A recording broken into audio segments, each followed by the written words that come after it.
Good morning. आज हम देखने वाले हैं यूनानी भूगोलविद्या। यूनानी भूगोलविद्या जिसको ग्रीक भूगोलविद्या भी कहते हैं, तो इसके बारे में हम जानेंगे कि यूनानी भूगोलविद्या क्या है और इसके अंतर्गत कौन कौन से भूगोलविद्या आते हैं। ठीक है, तो हम पहले यूनान क्या है, यूनानी कैसे क्या स्टार्ट हुआ था, ये स्टार्ट करते हैं। ठीक है, तो हम देखते हैं कि पृथ्वी के विभिन्न भागों के पर्यावरण और उनके निवासियों की जीवन पद्धति पर, पृथ्वी के विभिन्न भाग हैं तो वहाँ पे निवास करेंगे लोग, तो निवास करेंगे, तो उनकी जीवन पद्धति पर वर्णनात्मक यानी कि लेखन का कार्य, वर्णन करने का कार्य 9वीं शताब्दी ईसा पूर्व में स्टार्ट हुआ था। कब स्टार्ट हुआ था? 9वीं शताब्दी ईसा पूर्व में यूनान में स्टार्ट हुआ था। तो तत्कालीन महाकवि होमर, कौन? तत्कालीन महाकवि होमर की 2 काव्य रचनाओं में महत्वपूर्ण भौगोलिक वर्णन मिलते हैं। उस टाइम के एक होमर हैं, कवि, महाकवि हैं, उन्होंने रचनाएं की, उसमें इन सब चीज़ों का वर्णन मिलता है।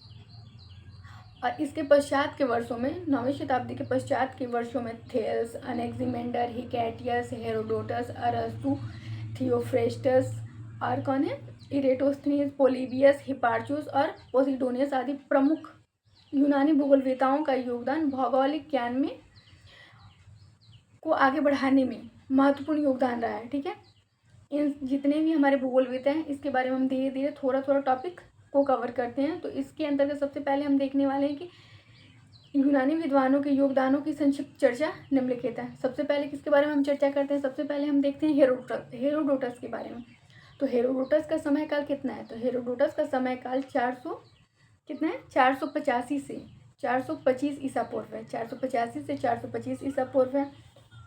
एक प्रसिद्ध यूनानी इतिहासकार और भूगोलवेता थे। कौन? हेरोडोटस एक प्रसिद्ध यूनानी और प्रसिद्ध भूगोलवेता थे, यूनानी इतिहासकार और प्रसिद्ध भूगोलवेता थे, जिन्होंने भूमध्य सागर, कौन सा सागर? भूमध्य सागर और काला सागर, भूमध्य सागर और काला सागर के समीपवर्ती देश, मैप में हम देखेंगे कि भूमध्य सागर कहाँ है और काला सागर कहाँ है, उसके समीपवर्ती देशों की यात्राएं किए हैं और उसका भौगोलिक वर्णन किया है उन्होंने। ठीक है, हेरोडोटस प्रथम व्यक्ति थे। कौन? हेरोडोटस प्रथम व्यक्ति थे जिन्होंने अफ्रीका और एशिया महाद्वीप, कौन कौन से महाद्वीप हैं? तो अफ्रीका महाद्वीप है और एक एशिया महाद्वीप, अफ्रीका और एशिया महाद्वीप को लाल सागर द्वारा अलग बताया था कि विभाजित है। हेरोडोटस ही प्रथम व्यक्ति थे जिन्होंने लाल सागर को बीच में, अफ्रीका और एशिया को अलग बताया था, विभाजित है, उन्होंने बताया। ठीक है, हेरोडोटस की प्रसिद्धि एक इतिहासकार के रूप में है। ठीक है, उन्होंने फारसी साम्राज्य का इतिहास लिखा था। किसका? उन्होंने फारसी साम्राज्य का इतिहास लिखा था, जिसमें इतिहास पर भूगोल का प्रभाव दर्शाया गया था। हेरोडोटस ने तत्कालीन यूनानियों को ज्ञात संसार का मानचित्र तैयार किया था। उस मानचित्र में उन्होंने भूमध्य सागर को बीच में बताया था और उसके अगल बगल उन्होंने चारों ओर भूभाग को दर्शाया था। ठीक है, कौन? हेरोडोटस ने। आगे हम देखते हैं कि इस मानचित्र में कौन सा, हेरोडोटस ने जो मानचित्र बनाया है, ज्ञात संसार का मानचित्र जो उन्होंने बनाया है, इस मानचित्र में भूमध्य सागर से संलग्न कौन कौन से देश हैं? यूरोप है, अफ्रीका है और एशिया। ये भूमध्य सागर से संलग्न है। यूरोप, अफ्रीका और एशिया के समीपवर्ती भू क्षेत्र दिखाए हैं। इसमें क्या दिखाए हैं?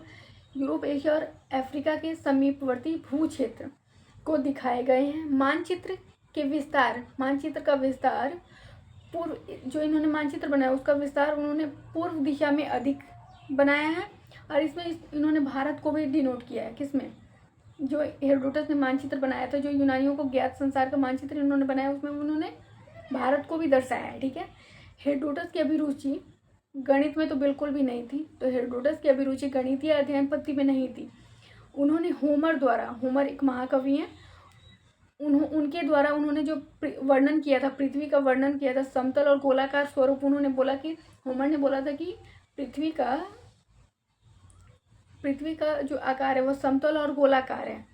तो इसी बात को उन्होंने स्वीकार कर लिया, हेरोडोटस ने स्वीकार कर लिया। उनकी धारणा थी, किसकी? हेरोडोटस की धारणा थी कि पृथ्वी के ऊपर, पृथ्वी है तो पृथ्वी के ऊपर आकाश में सूर्य एक चापाकार पथ पर पूरब से पश्चिम दिशा की ओर, पूरब से पश्चिम दिशा की ओर यात्रा करता है। ये हमारा हेरोडोटस के बारे में है। हेरोडोटस का ये कंप्लीट हुआ पार्ट। Thank you.